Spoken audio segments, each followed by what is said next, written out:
tu voulais nous parler de Fernando Alonso, qui a encore une fois montré l'immense expérience dont l'Espagnol peut bénéficier. Ouais, oui, parce que il termine deuxième, c'est pas un hasard. Il fallait vraiment déployer toutes les qualités que peut avoir un pilote.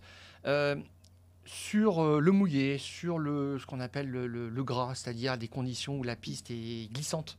Elle est en train de sécher, mais c'est encore un petit peu délicat. Schumacher était très fort dans ces conditions-là, d'autres aussi. Les bons sont très grands, bons, en fait. Voilà, les grands deviennent très grands dans ces conditions-là. Et lui, il a tout proposé parce que c'est beaucoup plus difficile de maintenir les pneus en température ou les monter en température. Et je me souviens d'un épisode des Fous du Volant avec Sébastien Buemi qui nous racontait l'arrivée de Fernando Alonso chez Toyota. Et il a dit, lui, Fernando, on l'a tout de suite mis sur les relais de nuit parce qu'on s'est aperçu qu'il savait mieux exploiter les pneus et les faire chauffer quand la température piste était plus fraîche. Voilà, plus fraîche. Et c'est ce qu'il sait faire. Il était dans son élément. Et puis, il a varié les trajectoires, effectivement, dans ce banking. Alors, je dirais qu'il était bankingable.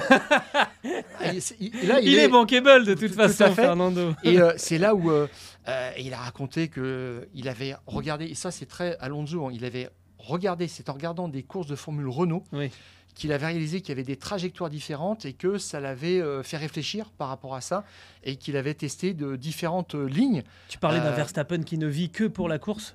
Alonso, on peut le mettre aussi. Il est à fond dedans aussi, ça c'est certain. Et puis, tu te souviens, avant la trêve, ils avaient fait quand même 3 grands prix difficiles et là, il avait dit, de retour à la rentrée, on est sur le podium, c'est reparti pour un tour. Voilà. C'est presque un gourou, Fernando Alonso. Il y a un excellent papier d'ailleurs, justement, où il explique tout ça, un excellent papier de notre confrère Julien Pereira, Jap, qui participe régulièrement au Fou du Volant sur Eurosport.fr. Allez-y, n'hésitez pas à lire. Et dans cette catégorie, finalement, où il faut avoir toutes les palettes de talent... La confiance aussi. Alonso a insisté là-dessus. Je suis dans une voiture où j'ai confiance. À un moment, il a dit la voiture volait, tout simplement. Enfin, c'est lui qui la faisait voler. C'est ce que j'allais dire, parce que Stroll volait un peu moins haut quand même. En parler, mais non, c'est juste incroyable. Et puis, quand il est resté en piste, on a senti un petit peu la difficulté de suivre Verstappen, mais si tu fais quelque chose de décalé, ça peut te mettre complètement à côté de la plaque. Alors là, il a suivi Verstappen. C'était pas mal non plus. Oui, il fallait y arriver. Même si ça passait par un petit sacrifice.